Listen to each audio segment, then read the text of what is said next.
محترم سامعین، آج آپ کے سامنے غیبت کے تعلق سے چند باتیں آپ کی سماعت کے حوالے کرنا ہے۔ آج معاشرے میں دیکھا جاتا ہے کہ آدمی کی اگر تھوڑی سی کسی سے کسی بنا پر ہو جاتی ہے تو ایک دوسرے کی غیبت کرنا شروع کر دیتے ہیں۔ لوگ اگر جہاں خالی چوراہوں پر یا دکانوں پر بیٹھ جاتے ہیں تو ایک دوسرے کی غیبت کرنا شروع کر دیتے ہیں۔ ایسا افراتفری کا ماحول بنا رکھا ہے کہ جسے جو موقع ملتا ہے دوسرے کی عزت کو پامال کرنے میں کوئی کسر باقی نہیں رکھتا۔ لیکن آج میں آپ کو بتا دوں کہ غیبت کرنا کتنا بڑا گناہ ہے۔ اللہ رب العالمین کلام مقدس میں ارشاد فرماتا ہے وَلَا يَغْتَبْ بَعْضُكُمْ بَعْضًا أَيُحِبُّ أَحَدُكُمْ أَن يَأْكُلَ لَحْمَ أَخِيهِ مَيْتًا فَكَرِهْتُمُوهُ، اور ایک دوسرے کی غیبت نہ کرو۔ کیا تم میں کوئی پسند رکھے گا کہ اپنے مرے بھائی کا گوشت کھائے؟ تو یہ تمہیں گوارا نہ ہوگا۔ یاد رکھو غیبت کرنا کس قدر بڑا گناہ ہے۔ غیبت کرنے والا کتنے عظیم عذاب میں مبتلا ہوگا، ملاحظہ کیجیے۔ یاد رکھیں مسلمان پر مسلمان کی عزت واجب ہے۔ اللہ کے حبیب ہمارے پیارے آقا علیہ الصلوۃ والسلام کی ذات اقدس نے فرمایا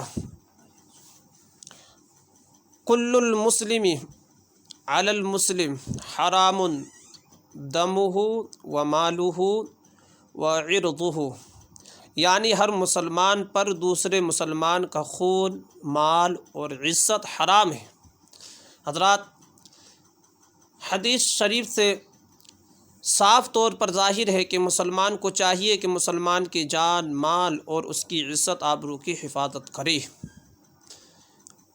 دوسرے حدیث شریف میں فرمایا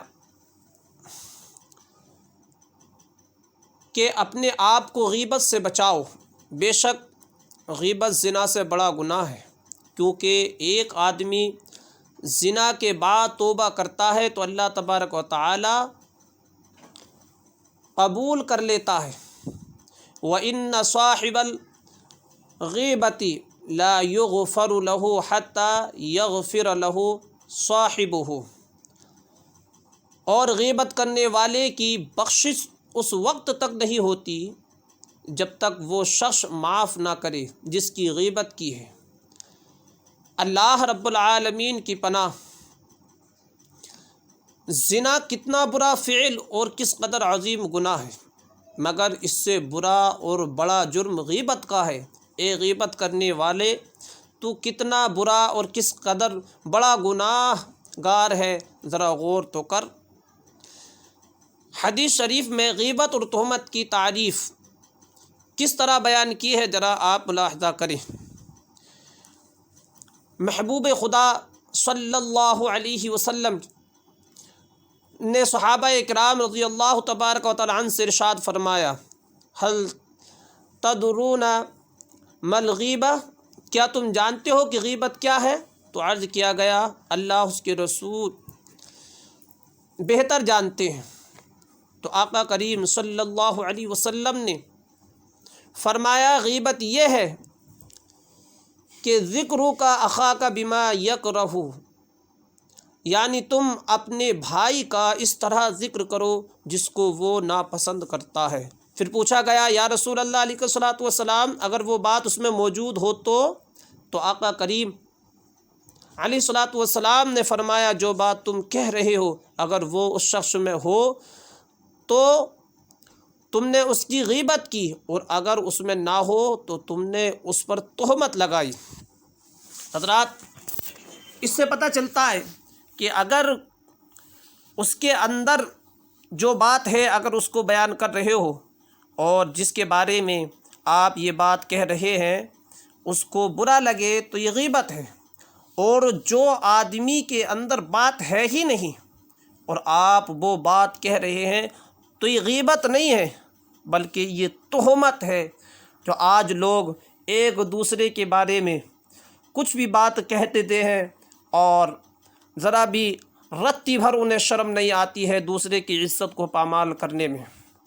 اور حضرات، آدمی کسی کی غیبت کرتا ہے تو جس کی غیبت کرتا ہے آدمی اس کی عزت کو پامال کرتا ہے، اس کی عزت سے کھلواڑ کرتا ہے اور اس شخص کو دوسرے کے سامنے دوسرے کی نظروں میں گرا دیتا ہے۔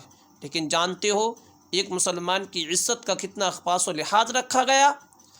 فرمایا عالم ربانی حضرت امام محمد غزالی رضی اللہ تبارک و تعالی عنہ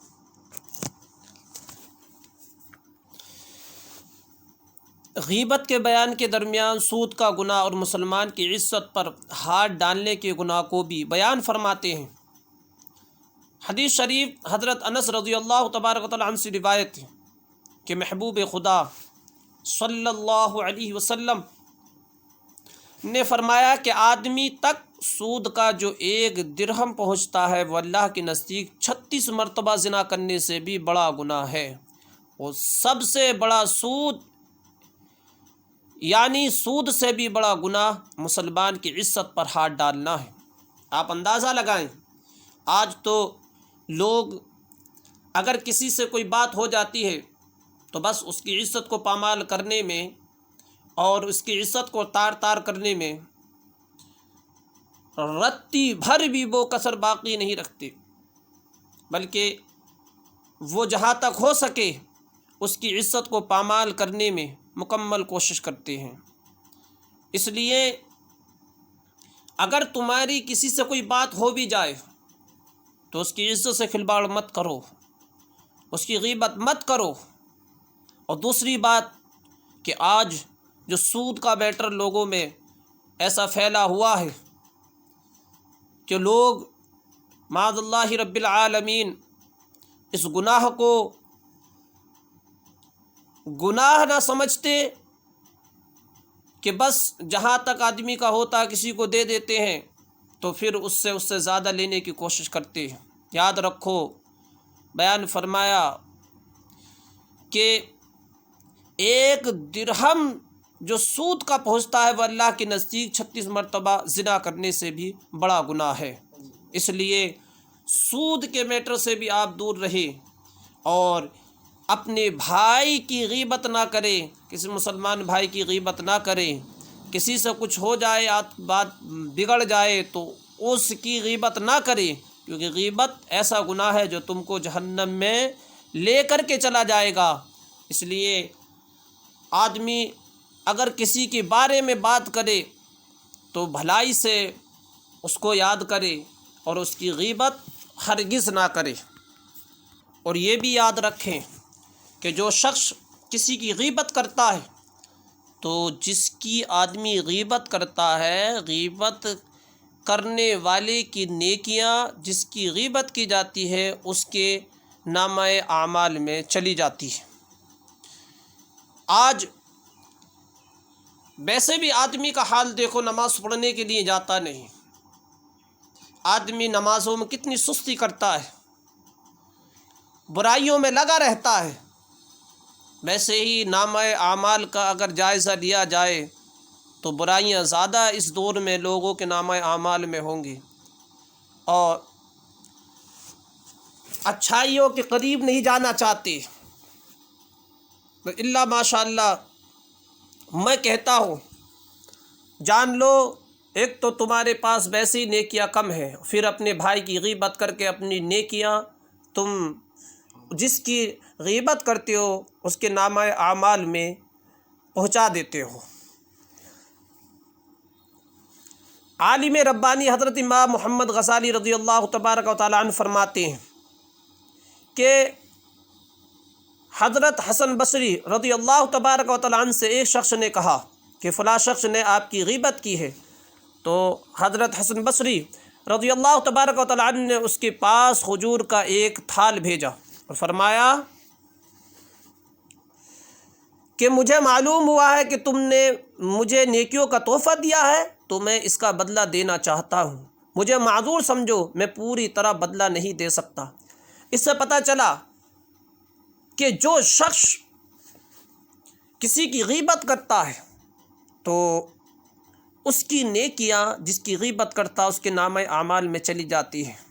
اور حسن بصری رضی اللہ تبارک و تعالیٰ عنہ نے جو کھجور کا ایک تھال بھیجا تو اس لیے بھیجا تھا کیونکہ جس نے غیبت کی اس کی نیکیاں حسن بصری رضی اللہ تبارک و تعالیٰ عنہ کے نامہ اعمال میں پہنچی،